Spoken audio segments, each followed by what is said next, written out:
Good day. I'm going to present a chapter from my thesis, which is the working paper called Gender, Biology and Time Use. So the motivation of my paper is that progressive gender attitudes tend to favour the needs of females and traditional gender attitudes tend to favour the needs of males. But according to the most recent World Values Survey, I find that around the world, male and female gender attitudes hardly differ, and this is quite puzzling. So statements such as, it's bad for a relationship for the woman to earn more than the man, agreement with that is a traditional gender attitude that tends to favour the needs of males, and disagreement with that is a feminist attitude or progressive gender attitude that tends to favour the needs of females. And it's quite puzzling, the sexes hardly differ in their response to this statement. So therefore, I decided to utilise an index from biological anthropology called gendered fitness interests that calculates the sex bias of how individuals' genes will be passed on. So gendered fitness interest, or GFI, calculates if a person's genes are more likely to be passed on through males or a person's genes are more likely to be passed on through females and how this dynamic changes over time. I hypothesise that individuals may adopt behaviour consistent with gendered attitudes that do not prioritise their own needs, but prioritise the needs of their descendants. So I analyse gender attitudes and fertility behaviour. I find that those who report progressive gender attitudes are more likely to have less sons, more daughters, and more likely to have a youngest child who is female. Conversely, I find that those who report traditional gender attitudes are more likely to have more sons, less daughters, and more likely to have a youngest child who is male. So other researchers have utilised the number of female children to predict progressive socio-economic outcomes. I demonstrate how ignoring that gender attitudes influence stopping rule behaviour can provide biased estimates of the effect of descendant kin on gendered socioeconomic outcomes. So my key result is that if a female has many female descendants of reproductive age, they take actions reflecting with internalising a more progressive gender attitude, which favours their descendants, and in turn devote more time to leave market work and less time to non-paid work. If a male has many female descendants of reproductive age, he also internalises more progressive gender attitudes which favour his descendants, and he devotes less time to labour market work and more time to non-paid work. If a female has many male descendants of reproductive age, they take actions reflecting internalising a more traditional gender attitude and perform more non-paid work, which favours their many male descendants. If a male has many male descendants of reproductive age, they take actions reflecting with internalising a more traditional gender attitude and perform less non-paid work, which favours the needs of their male descendants. So researchers have found that the number of female children causes United States politicians to vote more liberally, particularly on reproductive rights issues. So Bonya Washington found this in the American Economic Review in 2008.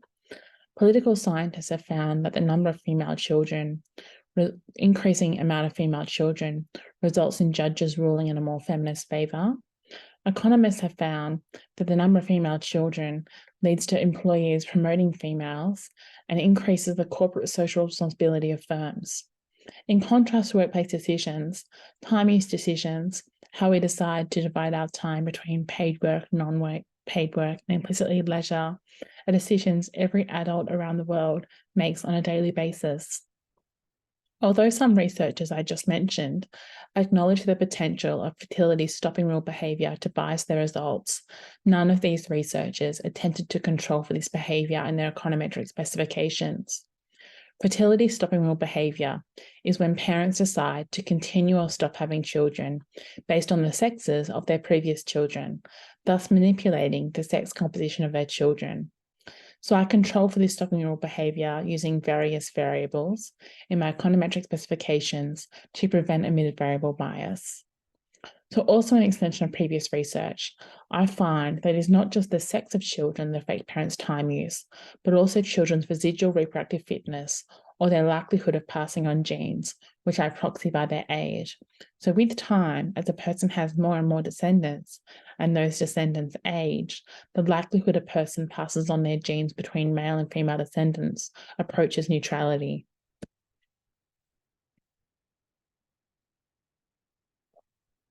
There have been several studies finding that the sex of a firstborn child influences parents' cohabitation, marriage, and divorce arrangements, which may cause some to question how GFI is affecting time use. Lundberg and Rose found that the birth of a son speeds the transition to marriage for unmarried parents. Dahl and Moretti found that females with firstborn daughters are less likely to marry. Parents who have firstborn daughters are more likely to get divorced, and if divorce occurs, fathers are more likely to retain custody if the firstborn child is male. Using different data, Lundberg and co-authors found fathers of firstborn sons are not more likely to become married if they are already unmarried, but fathers of firstborn sons are more likely to stay married. So although this research is about 10 to 15 years old, I nevertheless test how GFI affects paid and unpaid time use on 4 subsamples. Those unpartnered, so those who are divorced or separated, couples who share children with their current partner, which is about 40% of my sample, couples who don't share children with their current partner but have same-sex eldest children, and couples who don't share children with their current partner but have different sex eldest children.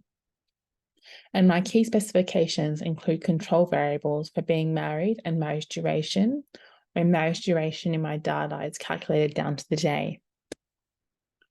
So Brooks and Blake are biological anthropologists, and they developed the concept of GFI in an entirely theoretical paper to help explain variation in political attitudes.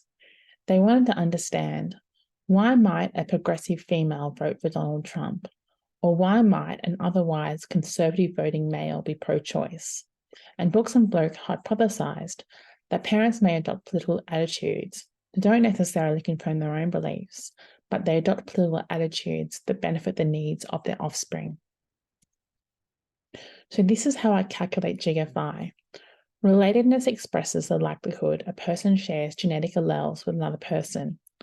For an individual or a monozygotic twin, this value is 1. For an individual's children, this value is 0.5. For an individual's grandchildren, this value is 0.25. Both sexes are born with the full potential to pass on their genes, represented by the value Ni equals 1 at birth. Reproductive fitness, Ni, is decreasing monotonically from the age of 15 until age 45, i.e. at a rate of 0.33 per year. So how to calculate GFI is just imagine there's 2 columns. One column has all your female descendants and one column has all your male descendants.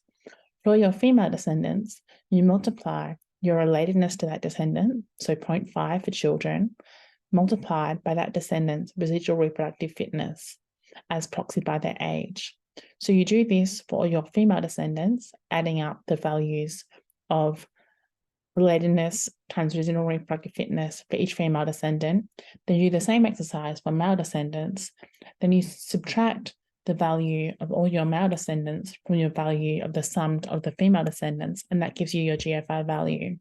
So positive values of GFI is your genes are more likely to be passed on through females, and negative values of GFI means your likelihood your genes are more likely to be passed on through males. If you have residual reproductive fitness yourself, you add this, if you're female, to your GFI value. And if you have residual reproductive yourself and you're male, you subtract this from your GFI value. So here are some example calculations of GFI. So the first example is a female aged 40 with 2 female children aged 11 and 13. So the mother, her residual reproductive fitness has been declining for 25 years, whereas the children's residual reproductive fitness has not been declining yet. So to calculate their GFI value, it's 1 minus 25 times 0.33 plus 1 for the 2 children. Second, we have a male aged 46 whose residual reproductive fitness has been declining for 31 years, 3 male children aged 7, 9 and 14. So to calculate this, it's -1 plus 31 times 0.33, -1, -1, -1. The third example is for a female aged 40 with 2 female children aged 18, 24. So for this female, their residual reproductive fitness is declining as well as their 2 children. So that's calculated as indicated on line 3. For line 4, this is a female aged 40 who has a female child and a male child. So the female child's GFI value is added with the residual reproductive fitness declining 1 minus 3.33, whilst the male's reproductive fitness is subtracted -1 plus 9 times 0.33. The fifth example is a male aged 50. So this male, he has no residual reproductive fitness left. So he contributes 0 to his GFI value, whereas his female child contributes 1 minus 15 times 0.33 because she's age 30. And the two male children, age 22 and 26, subtract -1 plus 7 times 0.33, -1 plus 11 times 0.33. The sixth example is a female age 60 with two female children and two male children. So the female contributes nothing to her GFI value because she's over the age of 45. And then you add the two children's value with their declining residual reproductive fitness, and then you subtract the two male children. For the female age 30 with no children, her residual reproductive fitness has been declining for 15 years. And for the male age 39 with no children, his residual reproductive fitness has been declining for 19 years. For a male age 50 with no children, his GFI value is simply 0 because he's older than the age of 45. And in my simplified model, is not going to reproduce anymore. So here is the distribution of GFI, kernel density graph. So as you can see, the bold line is for males and the fine line is for females. There's a spike at -1 for males and +1 for females because this is a person with no descendants who has full residual reproductive fitness left, or it's someone past the age of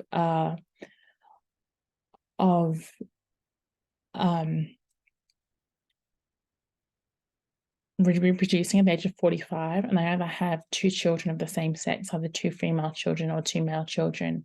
And as you can see, the graphs are mirror images because male and female GFI is progressing towards neutrality from opposite directions. So Basu and De Jong were two demographers who, in a very influential paper, identified male-preferred fertility stopping rules through a sibling effect. If a society practices son-targeting fertility behaviour, girls will be born into larger families, and a birth order effect. If a society practices son-targeting fertility behaviour, boys will predominantly be born later in families. So therefore, in my key econometric specifications, where GFI alternatively predicts the decision to participate in paid work and non-paid work, the extensive margin, as well as hours of paid and non-paid work, the intensive margin, I include controls of the presence of a female child interacted with total number of children, the presence of a male child interacted with total number of children, an indicator variable for if the youngest child is female, and a continuous measure of total number of male children.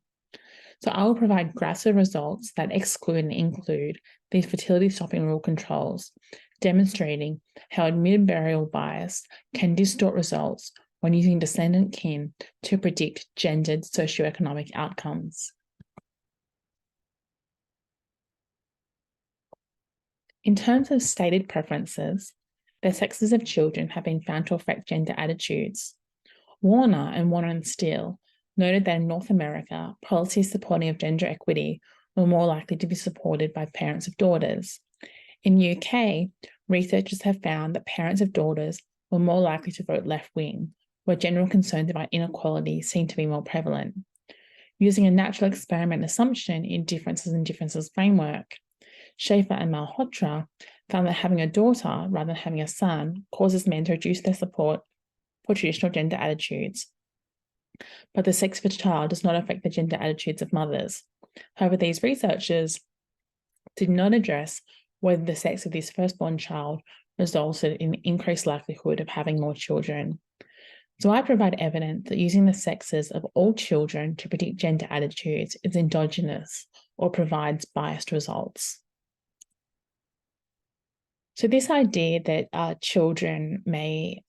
the parents may be trying to mould children's preferences is not new.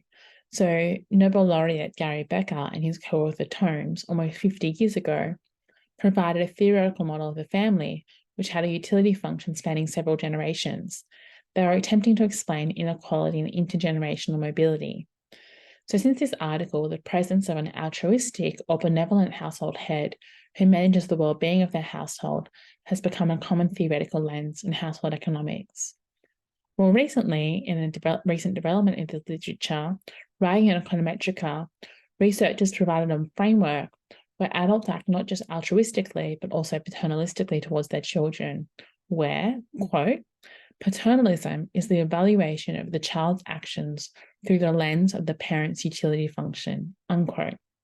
In their model, in order to ensure the human capital and wealth accumulation of their children, parents are concerned with molding their descendants' time use and their time preferences and risk preferences. It is not a large extrapolation to extend the model to say that parents may also be concerned with molding their children's gender attitudes in addition to their time preferences and risk preferences. So my key data sets are the most recent World Values Survey, which ran from 2017 to 2022, and HILDA, the Household Income and Labour Dynamics in Australia Survey, which is a household panel data set intending to be representative of the Australian population. So crucially, HILDA asked respondents the ages and sexes of both resident and non-resident children. HILDA also details time use, including hours devoted to market work, housework, childcare, disability elder care, and outdoor tasks. Furthermore, every 3 to 4 years, HILDA asked participants their agreement or disagreement with statements referencing gender roles. So these are nominated statements for the World Values Survey. So there's 7 that reference gender roles, and higher values of this Likert scale indicate more progressive gender attitudes. So for the statement, when a mother works for pay, the children suffer, women are slightly more likely to disagree with this, but not very much. For the statement, being a housewife is just as fulfilling as working for pay, the sexes don't differ in this statement. For the statement, if a woman earns more money than her husband, it's almost certain to cause problems, the sexes don't statistically differ in their response to this statement. And for the other statements, women are slightly more progressive, but not very, very, very large effect size. So I find the fact that progressive gender attitudes, by definition, favour the needs of females, and traditional gender attitudes favour the needs of males, I find the result that the sexes share such similar gender attitudes really warrants an explanation. So HILDA has gender statements such as, it's better for everyone involved if the man earns the money and the woman takes care of the home and children. And these statements are presented on a 7-point Likert scale. So I transform these responses into binary variables. If the progressive position is 7, strongly agree, this is given the indicator variable 1, and the responses 1, 2, and 3 are given 0. If the progressive position is 1, strongly disagree, this is given the value 1, and the responses 5, 6, and 7 are given the value 0. So I include 3 types of model to assess fertility stopping rule behaviour and gender attitudes. The first is logistic regression, where the dependent variable is 1 if the sex of the youngest child is female, and 0 if the sex of the youngest child is male. The second and third are Poisson models, where the dependent variable are respectively number of male children and number of female children. So these equations take the following form. The key variable is an indicator variable where 1 is the progressive gender attitude, and include controls for the quadratic in age and the age of youngest child, which is meant to account for if a person's fertility years are complete. Standard errors are clustered at the individual level. So here are results. So what you can see for the statement, it's better for everyone involved if the man earns the money and the woman takes care of the home and children. If someone strongly disagrees with this, they're less likely to have male children because they have progressive gender attitudes. If someone agrees with this, they're likely to have more male children. For the statement, it's not good for a relationship if the woman earns more than a man. If a person strongly disagrees with this or has progressive gender attitudes, they're more likely to have a youngest child who is female, and they're less likely to have more male children. Conversely, if someone agrees with this, they're likely to have more male children. For the statement, on the whole, men make better political leaders than women do, if someone strongly disagrees with this or they have progressive gender attitudes, they're more likely to have a youngest child who is female, they're less likely to have a male child, less likely to have more male children, and they're more likely to have more female children. For the statement, a preschool child is likely to suffer if her mother works full-time.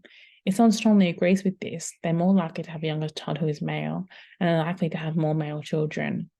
For the statement, mothers who don't really need the money shouldn't work, if someone strongly agrees with this, they're more likely to have a youngest child who's male and more likely to have more male children.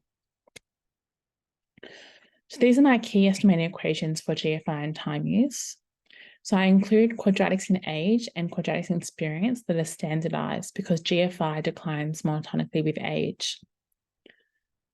So the key specifications always include GFI, standardized age as a quadratic, standardized experience as a quadratic, an indicator variable for being a parent, and continuous number of children alive. This is because although a parent with two children, if they're a boy and a girl, they might contribute 0 to their GFI value because girls are +1 and males are -1. And a parent with 8 children might also have their children contribute 0 to their GFI value if they have 4 daughters and 4 sons. It is true that you're only likely to be on the very extremes of GFI if you have a large amount of children. So therefore, all specifications control for number of children alive. And as I said, because GFI declines monotonically with age, it's highly correlated with both age and experience, which is why I include standardized versions of age and experience. So control variables include P, which is where I control for the partner's GFI and the partner's standardized age as a quadratic, an indicator variable for the partner as a parent, and the partner's number of children alive. D is demographic control, which in the key specification includes an indicator variable for being married, marriage duration, immigrant or nativity status, an indicator variable for a partnered, presence of an infant, presence of a toddler, and number of children in the household aged 5 to 18. S contains labour market controls of years of education, a quadratic of total income for non-paid work, and a quadratic of total non-paid income for paid work. I include tenure to predict labour hours. And F is controls to account for fertility stopping rule behaviour. So as I previously indicated, this includes an indicator variable for the presence of a female child interacted with total number of children alive, an indicator variable for the presence of a male child interacted with total number of children alive, and this is to account for the sibling effect. An indicator variable for the youngest child is male, which is the birth order effect, and a continuous number for the number of sons a person has. So I don't include a variable for the continuous number of female children because then I would have linearity between number of male children, number of female children, and number of children alive. So I just include continuous number of male children and continuous number of children alive. And T is time trends and year fixed effects. So here are the key results for non-paid work hours. So the pink is female GFI with stopping rule controls, and the green is female GFI without stopping rule controls. The black is male GFI with stopping rule controls, and the blue is male GFI without stopping rule controls. So I'll just explain the pink and the green to the female GFI values. So the emitted variable bias is actually male preferred stopping rule behaviour. So overall in Australia, youngest children are most likely to be male. So Australians have a slight preference towards male children. That means that the emitted variable, male preferred stopping rule behaviour, is negatively correlated with GFI, which is increasing with the number of female children a person has. So for non-paid work, however, the higher a person's GFI value, the relatively more progressive gender attitudes they have, as evidenced by them having more female children, and the relatively lower value of GFI a person has, the more traditional gender attitudes they have, as indicated by them having more male children. So if we look at the total non-paid work, for the pink and the green, female non-paid work for progressive people is negatively correlated with non-paid work for females. So therefore, the estimates of non-paid work for GFI are positively biased for high values of GFI. However, for lower values of GFI, where traditional gender attitudes are positively correlated with non-paid work hours, the GFI estimates are negatively biased. And you can see the bias is the opposite result for male hours, where for males, progressive gender attitudes are associated with more non-paid work, and traditional gender attitudes are associated with less non-paid work. Here are the estimates for selection into housework, and what you can see is the results are only statistically significant for males, and the results are larger for male GFI that accounts for fertility stopping rule controls, and they're only barely statistically significant for male GFI, which doesn't account for fertility stopping rule controls for selection into housework. On the right, we have housework hours that are Heckman corrected, and what you can see for both examples, effect sizes are slightly larger when we take into account the fertility stopping rule controls. We don't have the downward bias of the endogenous estimates. For paid work, the direction of the bias is the opposite than for non-paid work, because increasing values of GFI for females is correlated with more progressive gender attitudes, which has a positive impact on the dependent variable, which is participation in paid work or hours of paid work. So on the left, we have selection into employment, and on the right, we have labour hours that Heckman corrected. And here I have labour hours unconditional. On the left, I have OLS. On the right, I have OLS with fixed effects. And what you can see as for non-paid work hours, results are slightly larger for fixed effects estimations, but not very different.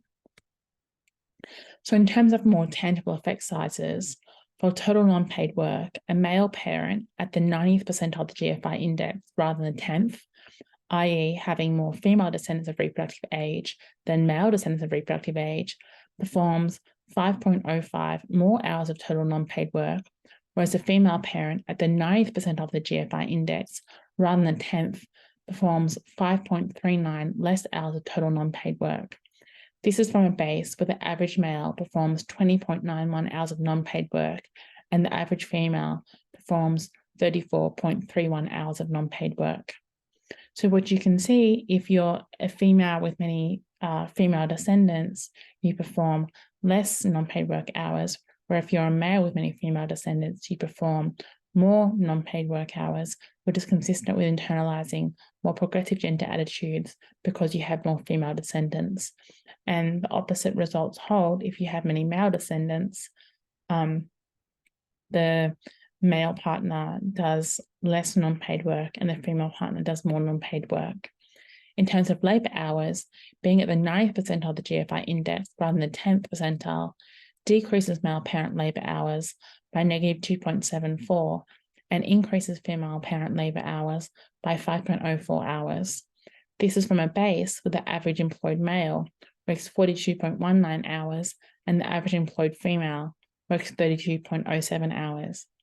So GFI strongly influences male parents' decision to participate in housework, whilst GFI strongly influences female parents' decision to participate in the labour market. So in conclusion, it may seem puzzling why females do not report considerably more progressive gender attitudes which favour their interests, and males do not report considerably more traditional gender attitudes which favour their interests. I have consistently shown the variety of estimation techniques and different dependent variables that males and females make time use decisions consistent with gender attitudes that do not necessarily favour their own interests, but favour the needs of their descendants. So I considered two aspects of gender attitudes in this article. First, gender attitudes that influence the sex composition of a person's children. Second, how these subsequent children affect their gender attitudes. This can be understood if we think of someone with very progressive gender attitudes pre-parenthood, having only slightly progressive attitudes post-parenthood, or someone with relatively neutral gender attitudes pre-parenthood, having progressive gender attitudes post-parenthood, or perhaps someone with slightly traditional gender attitudes pre-parenthood, having strongly traditional attitudes post-parenthood. If individuals in other countries base their fertility decisions on their gender attitudes, as I find for Australia, this has implications for both past and future social science research. To the extent the papers I cited in an introduction use the number of female children to predict progressive female outcomes, my research suggests the results of these authors are downward biased. I have provided several control variables that can help researchers account for fertility stopping rule behaviour in applied macroeconometric models. I've also demonstrated how it's not just the sex of children that is important in predicting gendered socioeconomic outcomes, but also their age, as with time, the likelihood that a person passes on their genes through males and females equivalizes. Biological concerns, I admit, are not the most decisive factor when considering time use, but they are an important contributing factor that has thus far been overlooked. With respect to studying the gender pay gap, Blau and co-authors wrote that, quote, although considerable evidence supports the importance of traditional economic variables in explaining labour market behaviour and outcomes, there is almost always a sizable component of any behaviour that is not explained by these variables, leading researchers to reach out beyond the confines of traditional economic models for explanations, unquote. I empirically demonstrated how emerging concepts in biological anthropology can expand the explanatory power of economic models. Thanks for listening to my presentation. If you have any comments, please email me at jane.wakeford@anu.edu.au.